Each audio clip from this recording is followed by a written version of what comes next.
What is up there, beautiful people, and welcome to another edition of Just Trending News. So today we're going to be speaking everything that's related to the robbery that happened in Thaba Tshwane, okay? And this robbery is obviously of a military base rather in the area, and it's alleged that there were 3 vehicles that were stolen in that area. I just want to read from a tweet by PSAF Live. It says a group of criminals tried to steal 3 vehicles in a military area in Thaba Tshwane. They almost lost their lives after soldiers living in that area intercepted them and the cars were recovered, okay? And then obviously from what you can see in that tweet, you can see 2 videos where it seems as if there's a confrontation between, what is alleged to be the soldier carrying the gun, obviously the people that intercepted these criminals, and obviously the criminals in question, right? And I just want to speak about how gutsy criminals have become these days. And I don't know where they get these guts from, because to rob a military base, or to attempt to rob a military base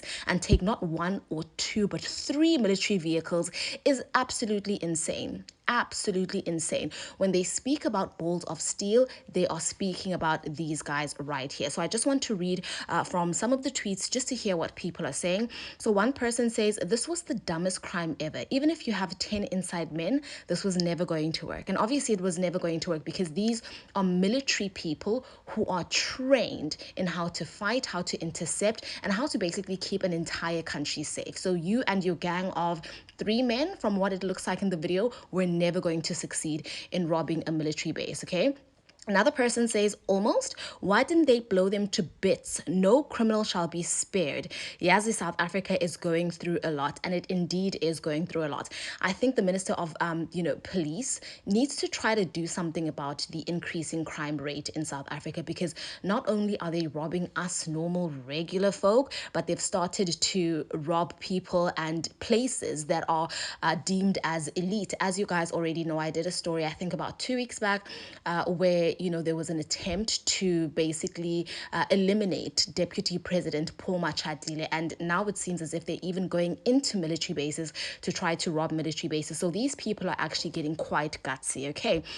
Another person says, our world-class South African constitution is the elephant in the room that does not provide a right to bear arms similar to the US Second Amendment. Firearm ownership in South Africa is a regulated privilege under the Firearms Control Act. Okay.